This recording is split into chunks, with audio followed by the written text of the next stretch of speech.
Hello students, welcome to Abhipedia. I hope you are all doing good. I am very sorry students कि आज हम एक जो screen है उस पर इस क्लास को नहीं कंडक्ट कर पा रहे। जो हमारी नेक्स्ट क्लास होगी संडे मॉर्निंग, उसको हम वापस से स्टूडेंट स्क्रीन पे ले आएंगे। आज जो स्टूडेंट्स हमारी ये क्लास है, हमारा 20th सेशन या फिर सेट 20th होगा यूपीएससी ईपीएफओ ईओ एओ प्लस एपीएफसी 2023, जिसमें हम लोग करंट और जनरल अवेयरनेस के सेक्शन को फोकस में रखते हैं। स्टूडेंट्स, मेरा नाम है अभिनव जोशी।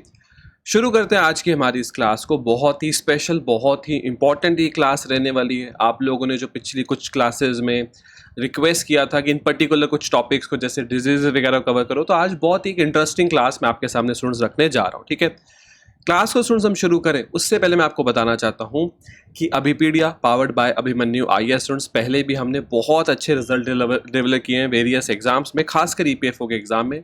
इस साल हम पिछले साल के मुकाबले भी और अच्छे रिजल्ट डिलीवर करना चाहते हैं, जिसमें आपका और हमारा दोनों का हार्डवर्क यहाँ पर लगेगा।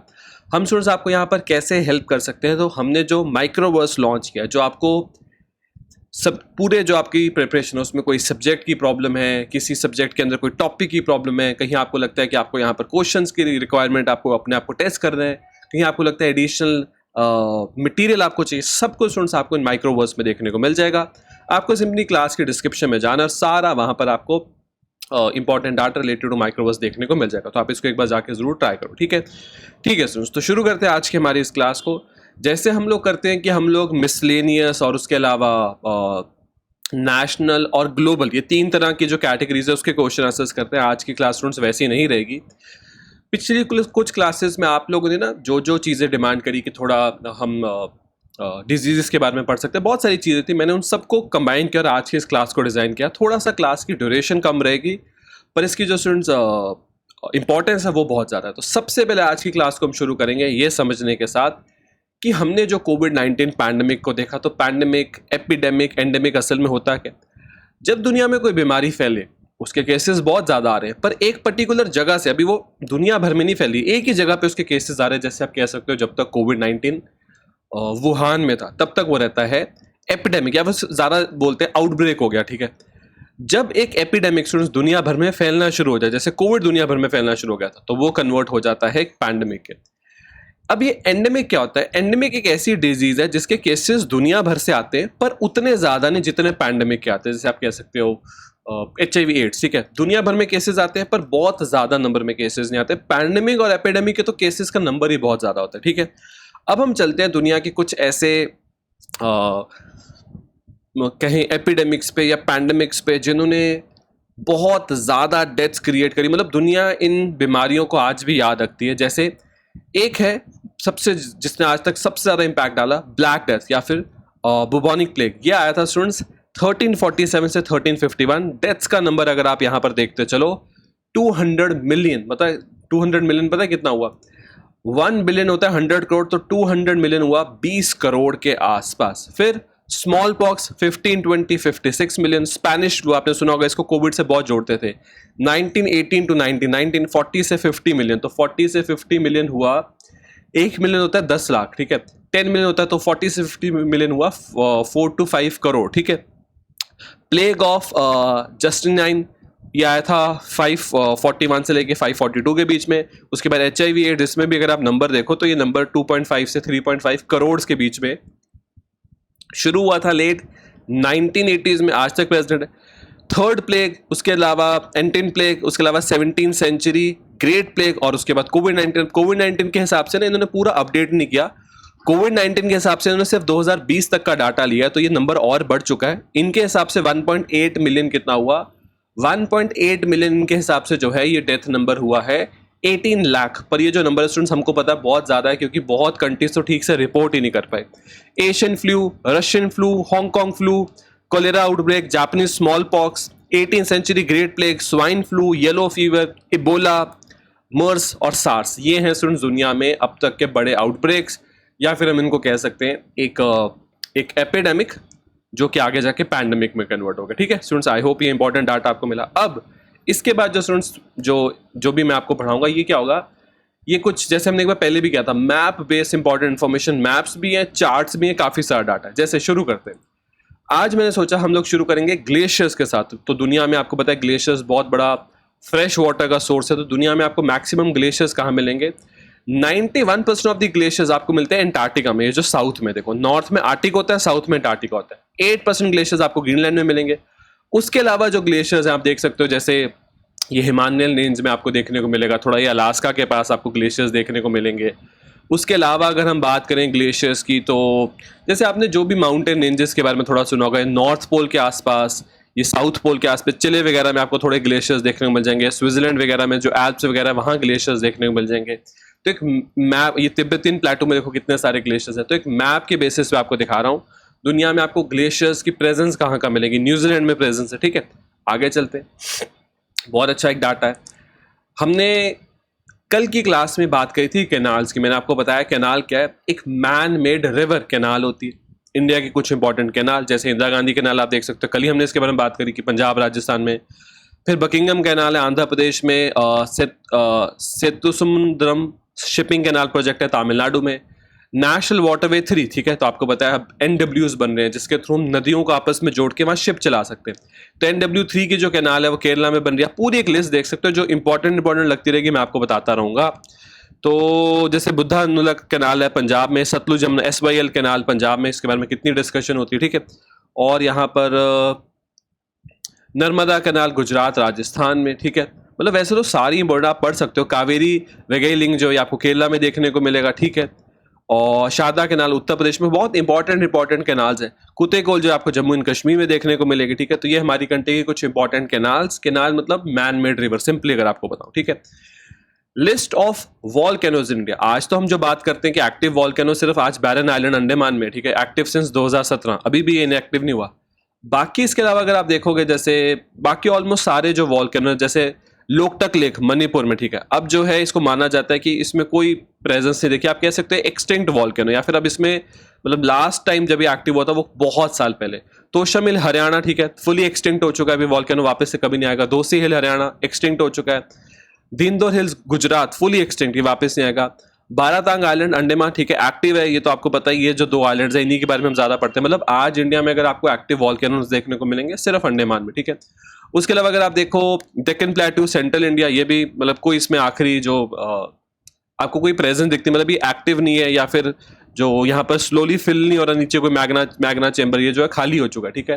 फिर अगर हम बात करें नारकोदम जो अंडमान आइलैंड्स में, ये भी मतलब इसमें लास्ट हमने एक्टिव देखा था इसको, पर अभी इसमें कोई भी पिछले कुछ टाइम से एक्टिविटी नहीं देखी जा रही। तो आपको बैरन आइलैंड और बारातांग आइलैंड इनके बारे में पता होना चाहिए, जहां आज भी इंडिया के एक्टिव वॉल्केनोज।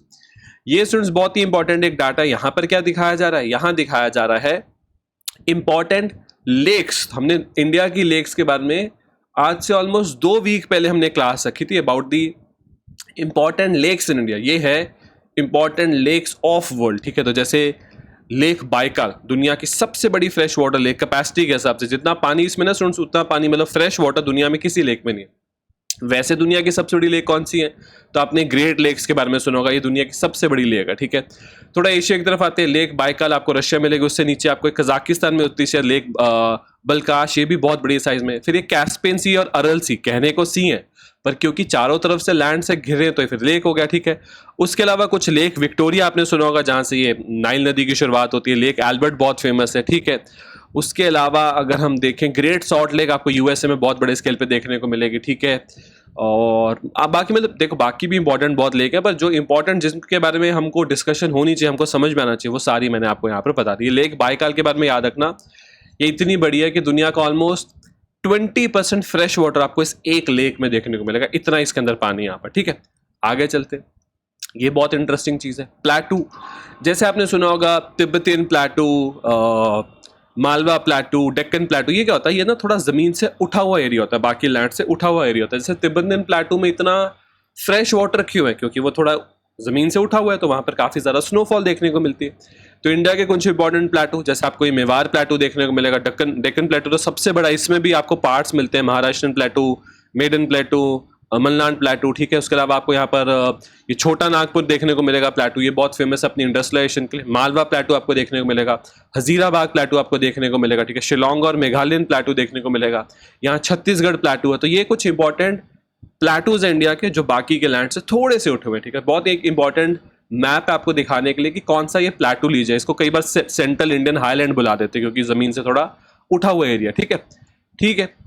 ये क्या स्टूडेंट्स, ये है कुछ बहुत ही इंपॉर्टेंट टाइगर रिजर्व। आपको पता है हमारी कंट्री में हम बहुत फोकस दे रहे हैं, जो टाइगर की पॉपुलेशन है उसको बढ़ाने की कोशिश कर रहे हैं। रिसेंटली जो टाइगर सेंसस रिलीज हुआ तो उसमें हमारी कंट्री में जो टाइगर की पॉपुलेशन है वो जो कि है, जितना मुझे एग्जैक्ट याद है 3167 शायद है ना, इतनी हो चुकी सबसे लेटेस्ट। ये 2022 के हिसाब से अपडेटेड है। Recently prime minister Narendra Modi ने इस टाइगर सेंसस को जारी किया। तो हमारी कंट्री में इंपॉर्टेंट टाइगर रिजर्व्स कौन से, आपको राजा जी मिलेगा, कॉर्बेट मिलेगा, मतलब वैसे तो सारे इंपॉर्टेंट है। दूधवा देखने को मिलेगा, सरिस्का, रणथंभौर है, सतपुरा है, सिहादरी है, बांदा है, मतलब सारे इंपॉर्टेंट टाइगर रिजर्व्स इंडिया के आप यहाँ पर देख सकते हो। बक्सा है, मानस है, काजीरंगा है, ठीक है। और अब तो हमारे यहाँ पर आपको पता है जो चीताज है, ठीक है, चीता की पॉपुलेशन भी हम लोग पूरे उस पर फोकस कर रहे हैं। और धीरे धीरे हम चाहते हैं कि जो चीता प्रोजेक्ट चीता के अंदर जो हम चीता लेके आ रहे हैं साउथ अफ्रीका से, तंजानिया से, उनका नंबर बढ़े, आगे उनकी जनरेशन इंडिया में, और चीता की जो पॉपुलेशन है वो इंडिया में फिर से आए। देखो हुआ क्या था, चीताज की पॉपुलेशन इंडिया में पहले भी थी, पर बहुत ज़्यादा शिकार की वजह से और उनका हैबिटेट लूज होने की वजह से वो एक्सटिंक्ट हो गए इंडिया से। पर क्योंकि वो दुनिया से एक्सटिंक्ट नहीं होते, अफ्रीका में उनकी पॉपुलेशन पाई जाती थी, तो हमने अफ्रीका से उनको एक बहुत बड़े प्रोजेक्ट के अंदर इंडिया लाना शुरू किया और अब हम प्रोजेक्ट चीता चलाते हैं इंडिया में। ठीक है, ठीक है स्टूडेंट्स। ये एक बहुत ही इंपॉर्टेंट जो मुझे डाटा मिला, मैप मिला आपके लिए इंपॉर्टेंट, ये है इंडिया के न्यूक्लियर पावर प्लांट्स। फ्यूचर में आप देखोगे बहुत ज़्यादा बढ़ने वाले हैं हमारे यहाँ जो न्यूक्लियर पावर प्लांट्स है। आज इंडिया के इंपॉर्टेंट न्यूक्लियर पावर प्लांट्स में आपको मिलेगा Rajasthan atomic power station, Gujarat का आपको मिलेगा कारकबाद एटॉमिक पावर स्टेशन। ये बहुत ही इंपॉर्टेंट है, इसको प्राइम मिनिस्टर नरेंद्र मोदी ने मतलब इसकी इनॉग्रेशन करवाई थी, इसका जो सेकेंड रिएक्टर था। तारापुर एटॉमिक स्टेशन काफ़ी पुराना है। काइगा जनरेशन स्टेशन आपको देखने को मिलेगा। आपको कंडकुलम न्यूक्लियर पावर स्टेशन देखने को मिलेगा। मद्रास एटॉमिक पावर स्टेशन है, नारोरा एटॉमिक पावर स्टेशन, और अब कम से कम आपको आने वाले सालों में 10 नए न्यूक्लियर पावर प्लांट्स इंडिया में देखने को मिलेंगे। बहुत सारे लोगों को ये डाउट होता है कि जो न्यूक्लियर पावर प्लांट्स है एनर्जी प्रोडक्शन करते कैसे। बड़ा सिंपल प्रोसेस है। आपको क्या करना है, कोई भी एक ऐसा रिएक्टिव सा एलिमेंट लेकर आओ, जैसे यूरेनियम उसके लिए बेस्ट है, थोरियम भी यूज होते हैं। वो क्या करता है ना, वो ना बहुत ज़्यादा अपने इलेक्ट्रॉन्स न्यूट्रॉन्स को लूज करना शुरू करता है, जिससे एक्सोथर्मिक प्रोसेस की जनरेशन होती है। एक्सोथर्मिक प्रोसेस एक ऐसा प्रोसेस है जो हीट जनरेट करेगा। जैसे उस पूरे प्रोसेस में हीट निकलनी शुरू होगी, उस हीट से आप वाटर को गर्म करना शुरू करो, वाटर स्टीम में कन्वर्ट होगा। बहुत हाई प्रेशर पे स्टीम को एक टरबाइन में पुश करना शुरू करो, टरबाइन घूमेगा, टरबाइन के बीचों बीच लगा होगा एक डायनामो जो रोटेशनल एनर्जी को इलेक्ट्रिक एनर्जी में कन्वर्ट करेगा। आपके पास यहाँ पर बिजली की क्रिएशन हो जाएगी। ठीक है, तो ये बेसिक कंसेप्ट है। अगर आपके पास कोल पावर प्लांट है तो आप कोयला जलाओ, उससे पानी को स्टीम में कन्वर्ट कर लो। आप समझ लो, इस तरह से जो है बेसिक, इस तरह से जो है बिजली की क्रिएशन न्यूक्लियर पावर प्लांट्स में की जाती है। ठीक है, ठीक है। ये स्टूडेंट्स एक बहुत इंपॉर्टेंट मुझे डाटा जो मतलब पहले भी आपके साथ डिस्कस करना था, एक दो बार हमने देखा भी है। आसियान कंट्रीज, जो 10 कंट्रीज होती है ना इंडिया, मतलब आप कह सकते हैं इंडिया के नॉर्थ ईस्ट से शुरू हो जाती है चाइना के नीचे, ये आसियान ग्रुप है 10 कंट्रीज का। हमारा इनके साथ एक फ्री ट्रेड एग्रीमेंट भी है। इसमें आपको बहुत important country Indonesia, Singapore, Philippines, Malaysia, ठीक है, यहाँ पर ये मलेशिया है, Cambodia, Thailand, Laos, Vietnam, Myanmar. मतलब अगर कभी आपसे क्वेश्चन पूछे कि क्या इंडिया किसी आसियान कंट्री के साथ बॉर्डर शेयर करता है, बिल्कुल म्यांमार के साथ हमारा बॉर्डर है।